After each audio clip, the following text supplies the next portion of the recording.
Hello, class. I hope this finds you happy, healthy, safe, and sound. Today, we're going to talk about civil rights, which couldn't be more appropriate considering all that's going on in the country and in the world. So, civil rights is our topic for today. Our last topic was civil liberties. So, just remember that these two ideas are different. Sometimes they can overlap, sometimes they're fungible, but they are genuinely distinct. So civil liberties, remember, were freedoms from the government. The government stays out of that sphere, and that's where you have your liberty. Civil rights, on the other hand, are where the government is acting. They're doing something to secure your rights. So our definition for civil rights can come from the Constitution, and an easy way to put it, civil rights are equal protection under the law, or equal protections under the law for everybody. That's the idea, right? For everybody. Equal protection under the law for everybody. Civil rights. So, what we're going to talk about today are some different categories of civil rights, different struggles for civil rights, and we'll be able to put into modern current analogies and examples of civil rights and when civil rights are violated. So if you remember the very first or second lecture we had, we talked about democracy and the need to have free and fair elections. One thing that you could say about civil rights is that while the vote is more or less now ubiquitous, meaning universal, and other than voter ID and gerrymandering and other things, if you don't know what I'm talking about, that's okay. Just know this. For the most part, the vote is reliable, legitimate. That matters because when we're talking about civil rights, for how long was the vote not legitimate? Was not fair? And we talked about that, right? In the Jim Crow South, there was some horribly racist laws that made it impossible for African Americans and other people of color to vote, right? So I say that because some civil rights have already been realized. In other words, the government has acknowledged that no one can be discriminated against based on their race in terms of voting or based on their gender, right? The 19th Amendment is a great civil rights victory for women that took way too long to get there. It's 100 years ago now.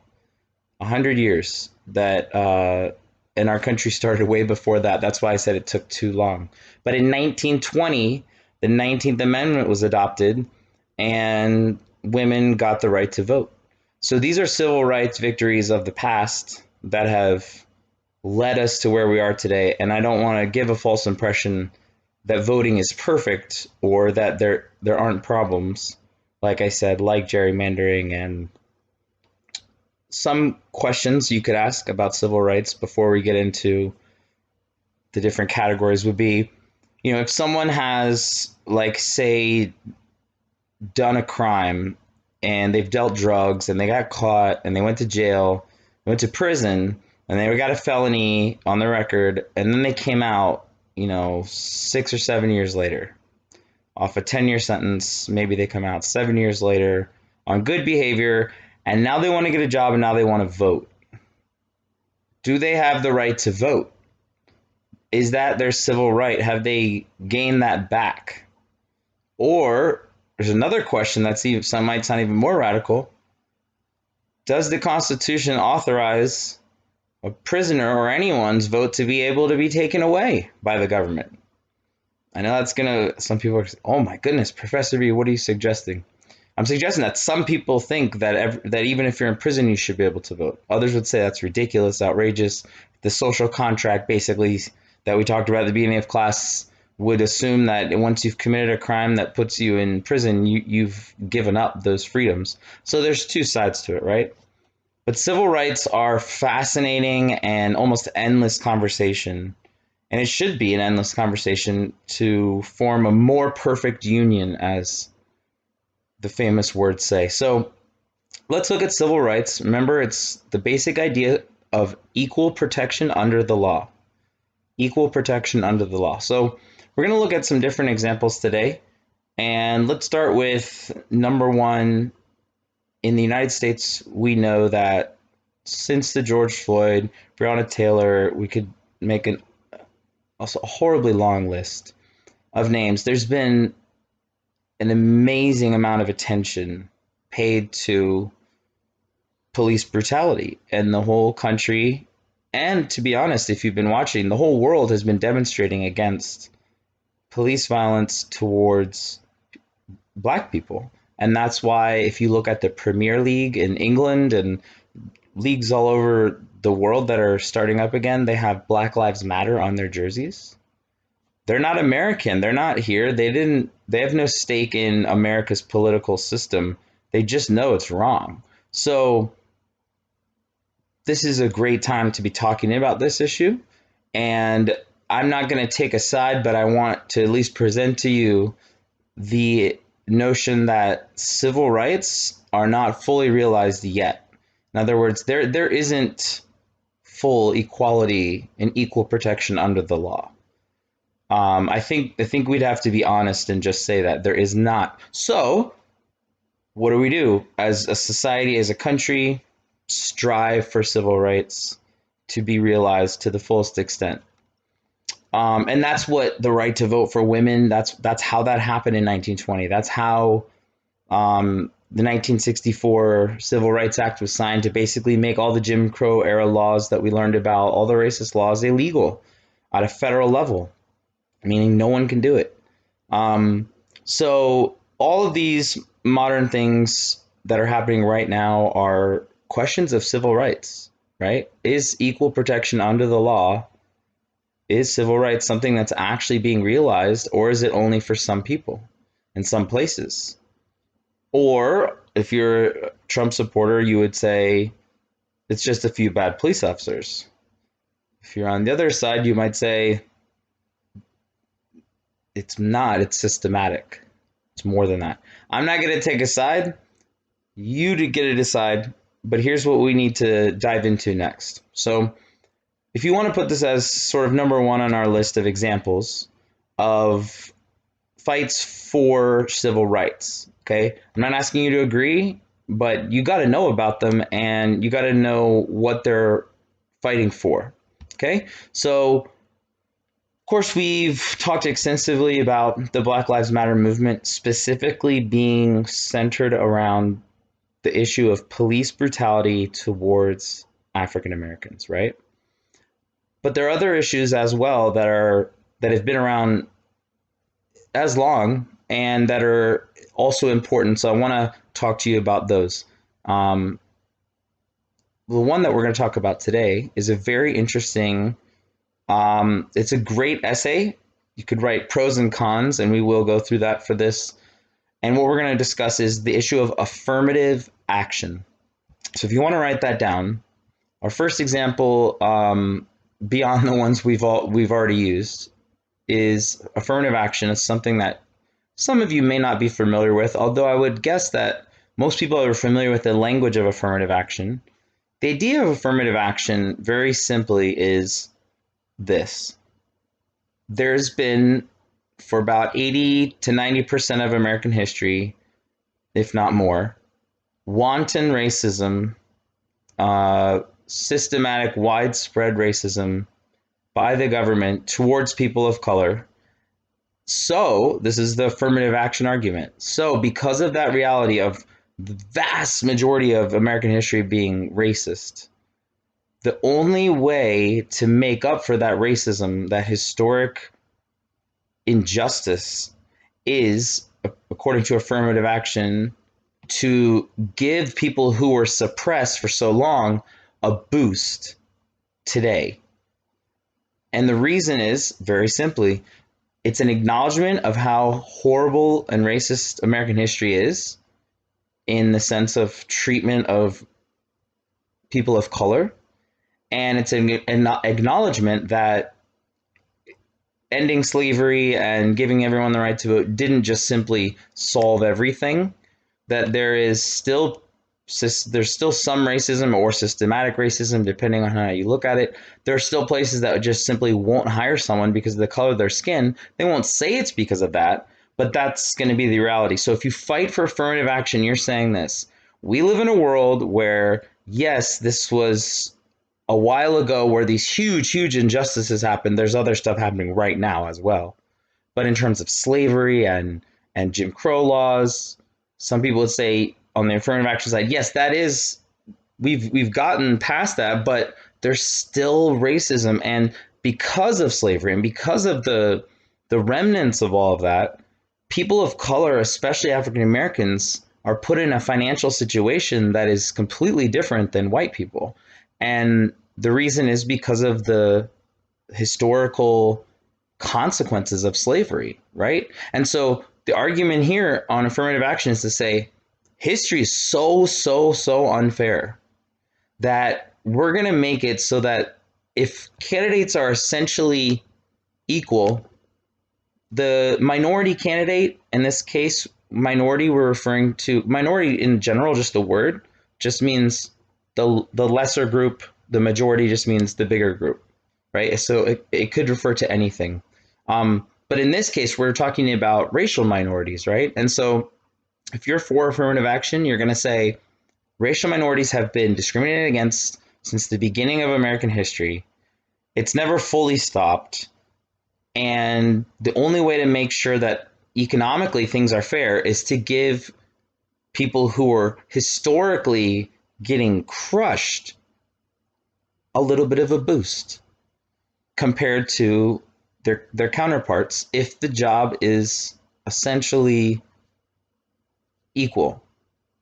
Does that make sense? So affirmative action is very important that you understand this. Why does it exist? You don't have to agree with it, but you have to know what it is. And the acknowledgement of why it exists, I think we all have to agree that there's no doubt that American history is racist. I mean, it starts with slavery, and actually before that, it starts with, some would argue, the genocide of Native, indigenous Americans and the taking of their land. So our country, the United States, has never been free of racial problems. And so affirmative action is trying to address that and say, look, let's be honest about our past and don't just say, oh, it's all in the past. Let's make it right.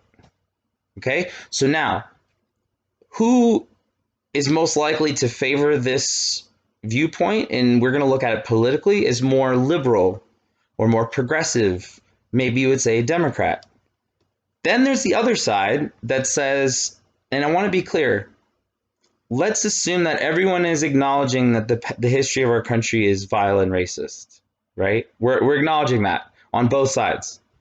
The other side is going to say, and has said this, and I'll use Clarence Thomas as, I'll use his thoughts as an example because I think he'll say it better than me.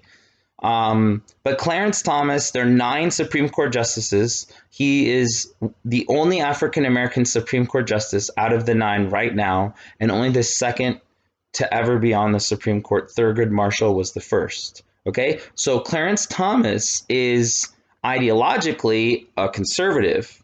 So his belief is very different than a liberal on this issue. And Clarence Thomas has said in his Supreme Court opinions, he's compared affirmative action to slavery and segregation. And you might say, wait, what? Based on how you just explained it here, how could you come to that conclusion?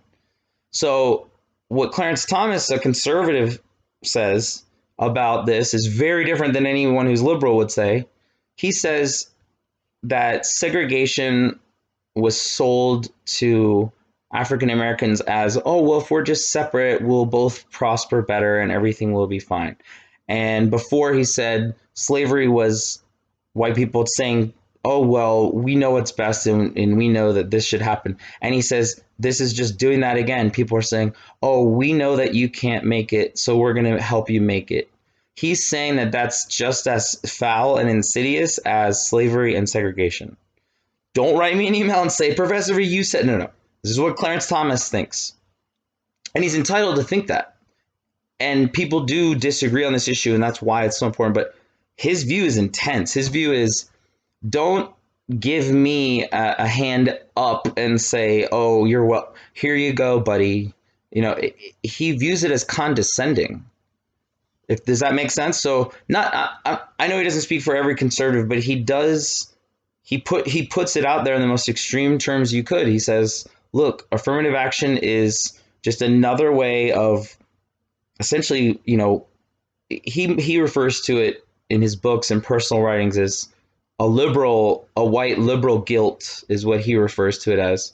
But he'll say basically, Clarence Thomas and other conservatives will say, look, okay, fine, we acknowledge our history is racist, but if we go and now base admissions to college, acceptance to jobs, and this and that on race again, Clarence Thomas is saying, then we're still focusing on race. It's just a new kind of racism, is what he would say. Does that make sense? I'm not saying you have to agree with it, and I'm not taking any sides at all. But you've got a side that's saying, in order to combat slavery and segregation and those long consequences of those horrible things, that we need affirmative action. And over here, Clarence Thomas is saying, no, that this is just another racist policy by sort of elite liberal whites to say, here you go, you need this. And it's based solely on race, he would say. And so therefore it, by definition, is racist. Over here, it's going to say that's absurd because everyone knows the heart of what we're doing in affirmative action is to just try to help people who have been historically, maligned and thrown out of the system and literally ostracized. The list goes on, right? So what a great paper topic, right? People are for affirmative action are going to say history demands it. And the conservative side is going to say, if we ever want to get past history, we just have to stop asking the race question at all. Just hire someone blindly, not just, are they good enough? Are they the best person? That's it. And over here is going to say, yeah, that sounds great, but that's not the world we live in. That's not going to happen. They're going to say, there's enough racist people out there that they just won't hire someone, and they'll say it's for a different reason. But it'll be because of the color of their skin, unless there's some type of government, and this is where civil rights comes in, right? Government mandate to make that happen. So affirmative action, the policy of giving a boost to people who have been historically maligned, discriminated against, victims of prejudice in American history. People against it say it is offensive because it's a handout that sort of, as Clarence Thomas would say, minimizes the actual the work of the person who got the job. In other words, Clarence Thomas would say, I don't want to be known as the justice who just got the job because of affirmative action. I want to be known as the best justice.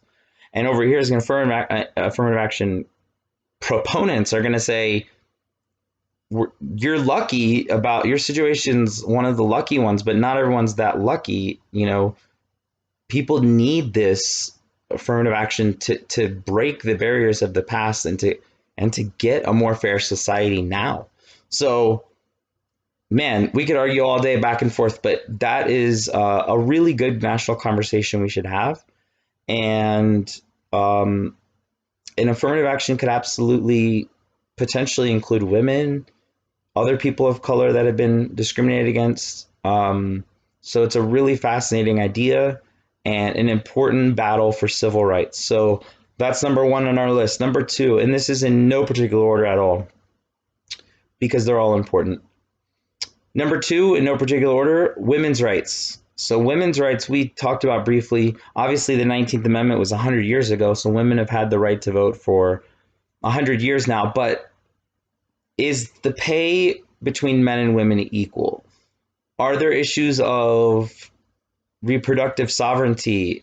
Sovereignty is a fancy way of saying you are in control of something. So if you're sovereign over your own body, you're in control of your own body, right? If you're sovereign, your country is sovereign within the bounds of that. So we're going to talk about two big issues with women's civil rights. Again, I'm not taking a side, and it's none of my business which side you take, but it's really important that we discuss these.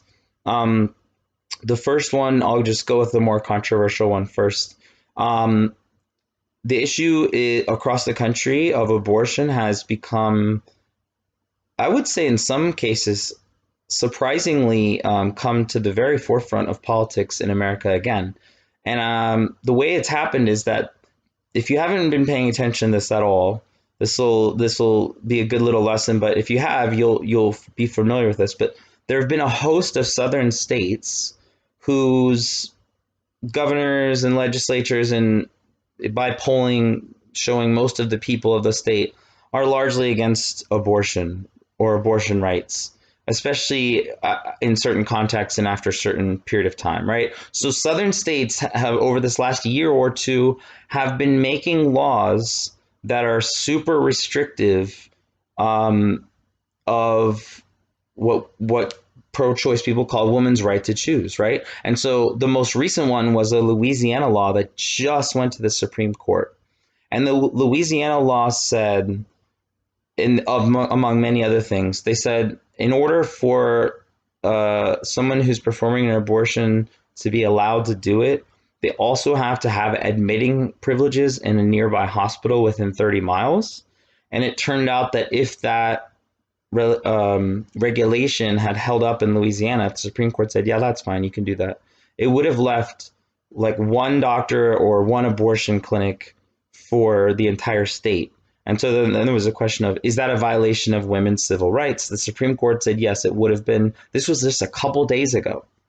So this issue, and again, I'm not taking sides whatsoever, but this is a huge issue for the country. And I will say that if you ever wonder, how did Donald Trump beat Hillary Clinton? And let's just talk really bluntly here. Evangelical Christians were the reason that Trump was able to get over the top. In other words, without evangelical Christians, is about 1/4 of his vote to 1/3, he doesn't become president. So how, if evangelical Christians are generally considered conservative, family values, this and this type of thing, how is it possible that candidate Trump, who is not yet president, could say the things he said on the E! Channel or Access Hollywood about grabbing? It was a sexual assault. You all know what I'm talking about. He's bragging about sexual assault because he's rich enough. I'm not taking sides here about him as a candidate. These are just things he said that are just facts, right? So the whole world sees this tape of him bragging about him cheating on his wife and how he can get any woman because he's rich, and brags about sexual assault. How does he get the evangelical Christian vote to still vote for him like 2 weeks later after that came out? I mean, that's a fair question. And the answer is very important for us to understand. Polls show that the reason is, and there's other things that Trump did that evangelical Christians aren't generally in favor of their candidates doing. If you look at polls, like making fun of people wantonly, like tweeting mean things about people, doesn't really connect with the evangelical Christian message. So how then does Trump get the evangelical Christian vote? And the answer is going to this question of what we're talking about right now, the issue of abortion.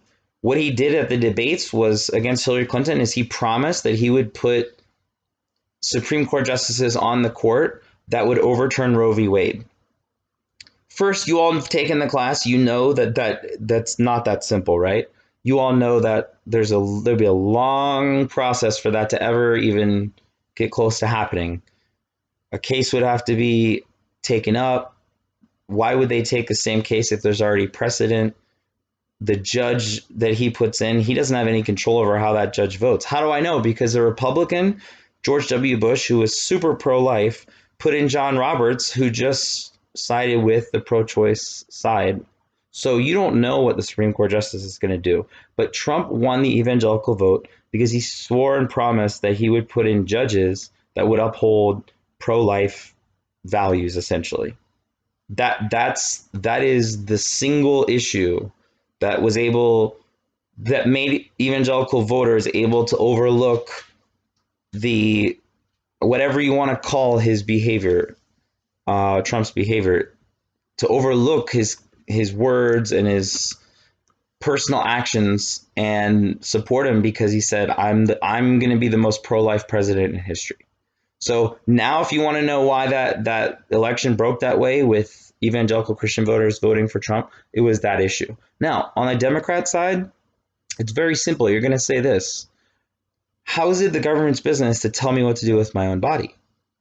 Kamala Harris asked Brett Kavanaugh in the confirmation hearings in the Senate. Do you know who Kamala Harris is? You better. She's a senator. She might be the next vice president of the United States. I don't know. Kamala Harris asked Brett Kavanaugh, the Supreme Court justice to be, is there any law you can think of? You are about to go on the Supreme Court, so you know laws, mister. Are there any laws you can think of that restrict a man's body sexually or reproductive wise? And he said no. There are no such laws, but there are for women. So remember, the one side over here is the pro-life side is going to say, you know, I think Bush probably said it best. I think George W. Bush said it something like he wanted to promote a culture of life. No one's going to disagree with that, by the way, but the other side is going to say, yeah, but promoting a culture of life. So what are you going to do if somebody does have a child? Are you going to be willing to pay more taxes to help out? Are you going to be willing to, you know, et cetera, et cetera, et cetera? So there's this big debate in our country about this. But let me go back to the Democrat side so you get a good pick. So you've got the Republican side, which is essentially pro-life. And then pro-choice is the idea that, look, it's not the government's business on the Democrat side. It's not the government's business to tell a woman what to do with her own body. Like Kamala Harris asked the Supreme Court justice to be Brett Kavanaugh, are there any laws that are the same for men that we have about women restricting and their right to choose what their reproduction is? And Brett Kavanaugh said no. So no, there are no laws like women have for men. Men don't have any of those laws. So the Democrat side is going to just come back to that point and say, how is it fair then to single out one gender and say, here you go, you have all these rules on what you can and can't do with your body, but this gender has no rules whatsoever? Does that make sense? So again, I'm not taking sides whatsoever, but the pro-choice side is going to say, and then here's the other thing. Do you really, if you really think about it, the Democrats are going to ask this question. They're going to say, if you really think about it, do you really want a woman going to jail? A woman going to prison? The doctor going to prison? So I think it was Mississippi. Remember I said a host of southern states made some really strict laws? They're not allowed to enact them unless the Supreme Court says, yes, if they're in clear violation, there'll be a lower court that stops it until the Supreme Court can rule. But Mississippi, I believe it was had put a rule in the books just a couple months ago that was saying that doctors performing abortions would get 99 years in prison. So if you're on this side, the question is going to be, okay, fine, you want to be pro-life, and maybe you are willing to, you know, pay more taxes or help pay for adoptions and this and that, but are you willing to, you know, so there's this constant question of which side is right, how far is too far for the government to get involved. Mississippi, do you really want people to get thrown in jail for 99 years? I mean, these are questions. I'm not going to go any further into it other than to say this. I will almost be certain with you that between Biden and Trump being the major candidates this fall, there will be some talk in the three debates they have. There will be some talk of this issue, and this will be one of the defining issues of the it's one of the issues their Democrats and Republicans just kind of don't compromise at all. There's kind of no middle ground. Now, where is middle ground? Still on number 2 for women's rights, civil rights. Regardless of which side you take for what we just spoke about. The next one, I hope you're on the right side on this one, which is that women make about 80 cents to the dollar. For every dollar that a man makes, a woman's making about 80 cents. So this comes from whitehouse.gov.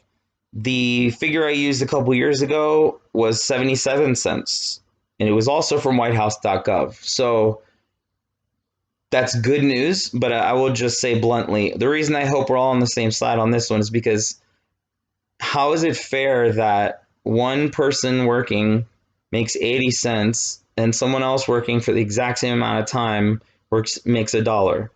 That's not right. That's not civil rights as we've defined it. That's not equal protection under the law. It's 20 cents off. That is not even close.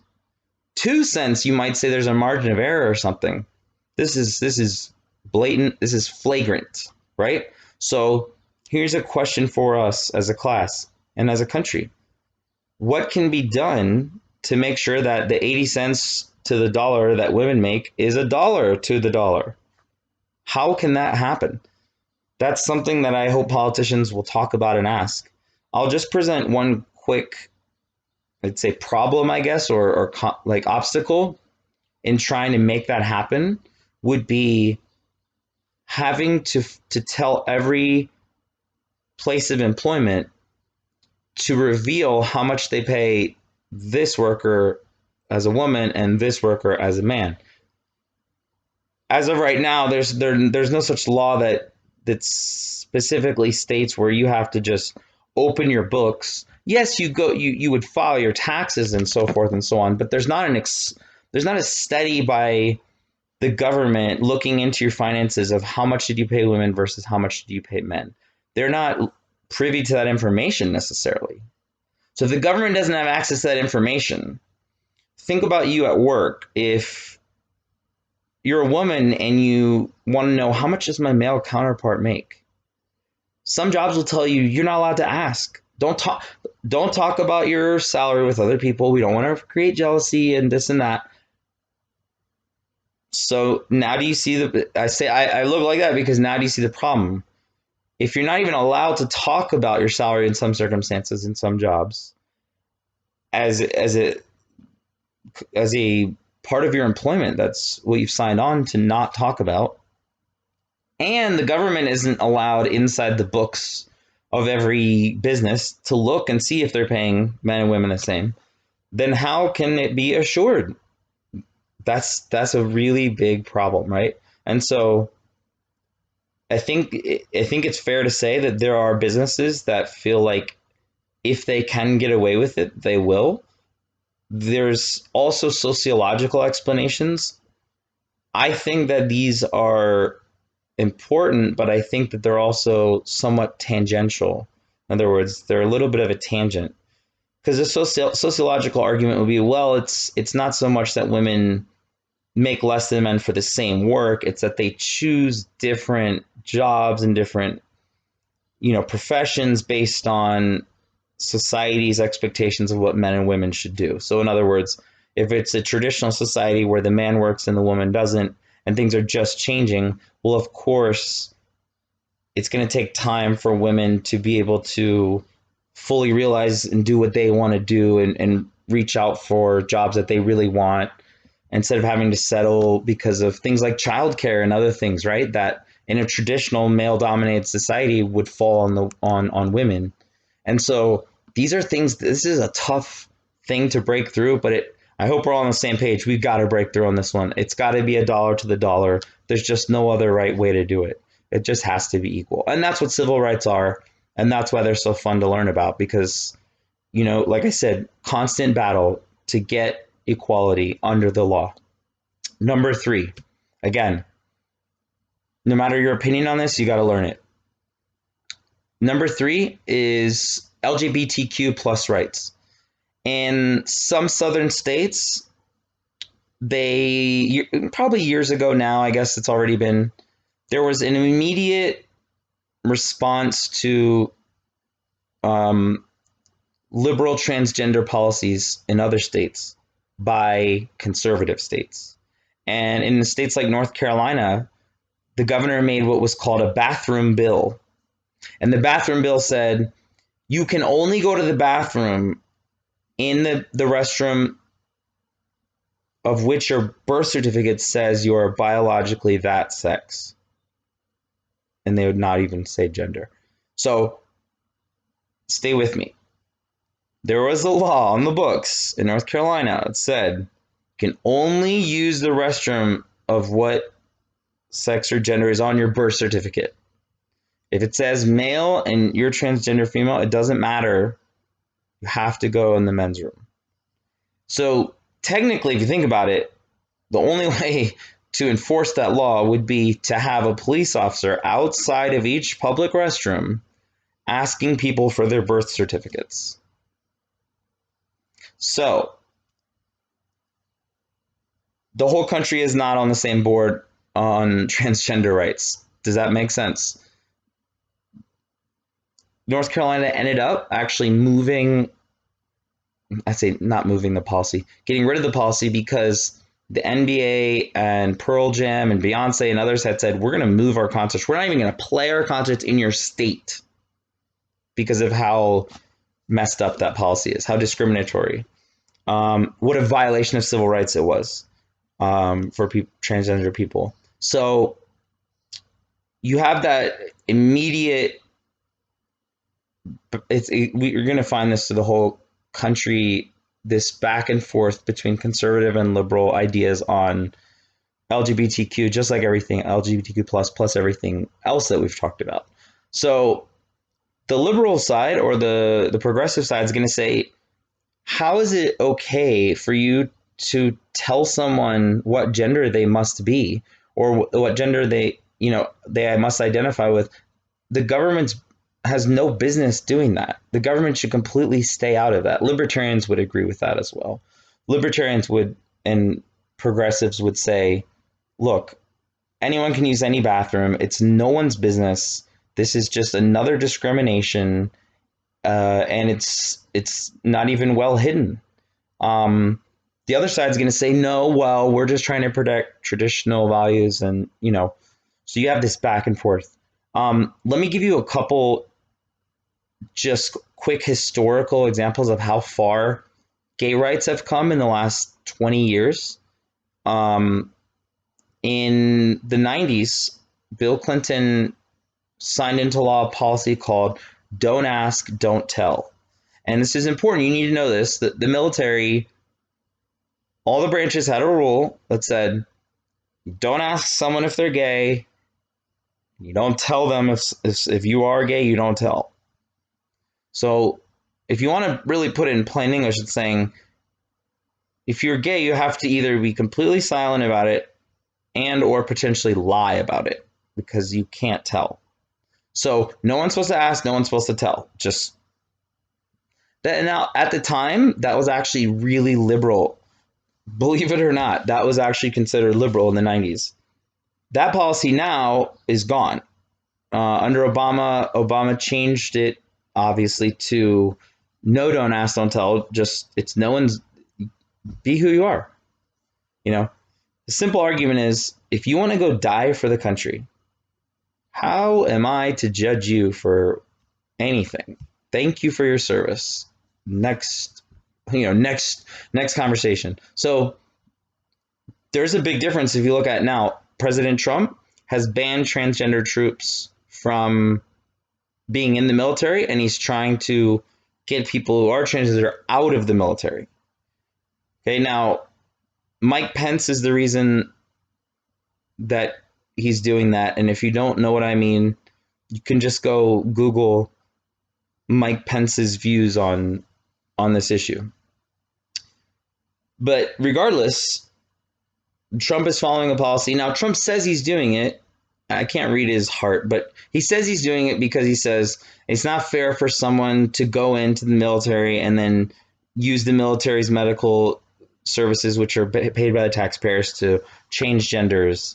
That's Trump's reasoning behind not allowing trans people to serve. The progressive or libertarian side is going to say, this is the same thing with don't ask, don't tell. It's none of your business. Just let people serve. Why do you care? So I hope that makes sense. There are, so don't ask, don't tell to today has changed just within, you know, 20 years. That's a really big change. And before 20 years ago, there you just couldn't even be quiet. Like if there was very discriminatory, let's just say it that way.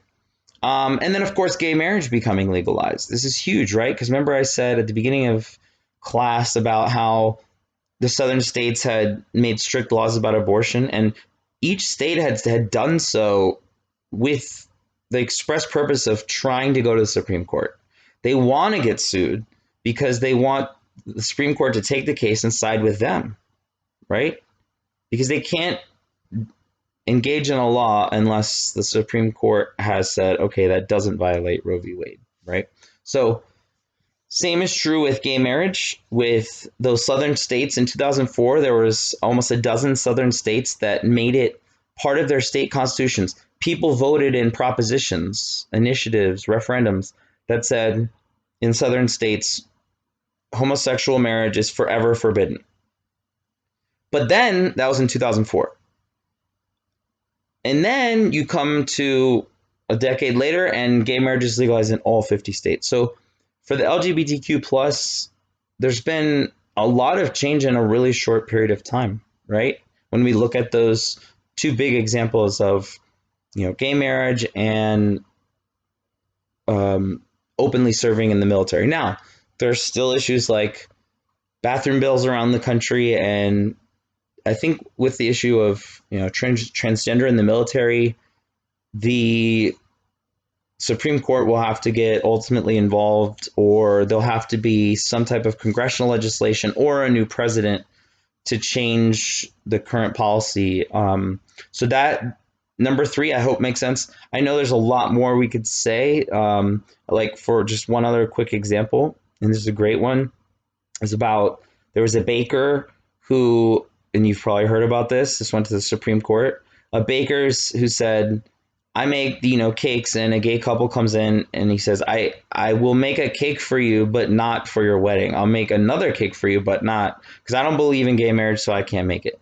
And the couple's saying like, come on, dude, you're discriminating against us. Like, how is it your business what the cake's for? You're discriminating. You're just using that as an excuse not to. So it went to the Supreme Court, and the Supreme Court actually sided with the baker.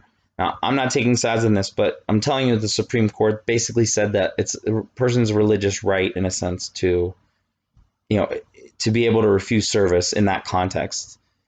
But if you're on the other side, you're going to say, okay, so I can just be religious and be a bigot and discriminate and have the law protect me. Is that civil rights? That's a great paper topic as well. So this could go on. There's so many good examples. So number 4, again, no particular order. Rights for people, civil rights for people with disabilities, right? People who have disabilities. There is some great news in this front, and there's also a lot of work to do. So civil rights for people with disabilities, there has been a lot of great progress in the last, since early 90s when Bush signed into law. The protections that we now have for people with disabilities. So the ADA, the Americans with Disabilities Act, ADA, is the law that set forth a lot of the things that we now know as just normal and commonplace, and they should have always been, right? So things like this, things like handicapped parking spaces, elevators, ramps. Because think about this. My daughter a couple years ago was going to middle school, and it was her first night before meet the faculty, all that, meet your fellow students, and there was a gentleman in a wheelchair, and his daughter was friends with my daughter, and at some point in the night they went up to the second floor, or everyone was going up to the second floor to go to the library. But it was after hours at school, and there wasn't a ramp to take you up there, which already I was troubled by. But there was an elevator. So Shannon and I were going to get in the elevator and go up together as we were talking. and the elevator is not on. It's not broken. It's just they just turn it off like after school. So there was no way without, and he mentioned to me that he didn't want me to carry him up. He felt embarrassed. So there's no way for him to go up to the second floor to see his daughter on the night before school, on back to school night, whatever it is. That is unacceptable. I'll never forget it. I went to everyone and anyone that I could find in authority around there for the key, and it was a horrible violation of civil rights. And now you see why just something so, like I said, we take for granted. I bet I'm just saying, if I do, you've always seen an elevator there. You always assume it works, and it didn't. And that was crushing. I cannot even imagine how crushing for my friend. I cannot even imagine. That's a violation of his civil rights, and that is unconstitutional. So here's the good news. The good news is there's supposed to be ramps and elevators, and I taught at the second floor in so many classes at Long Beach, and I always want every student who wants to be there to be able to be there. There should be no limitation. So here's another thing. So if you want to write this under the Americans with Disabilities Act, the number one and most important thing that it opened up was access. Because how unfair is it that everyone else can go to the next floor, but one person can't? That's not fair, right? That's not just. That's not equal protection under the law. So we have these laws in order to make it right and make it equal for everyone so that everyone has access. So if you're writing this down, access is one of the most important things. Everyone should be able to have access. So that also means things like this. The lecture you're watching right now, you should be able to click on it and have closed captions. Why? Because it's right. It's the right thing to do. Yes, I'm taking a side on this one. It's the right thing to do, right? In the Civil Rights Act, the Americans with Disabilities Act says, and California law says, as it should, you have to offer that to students. What about if someone is hard of hearing? I've had the pleasure of having people come in with two translators, two sign language translators. You may have seen this. This is a great example of civil rights working, right? So a student who's deaf does not have to miss out.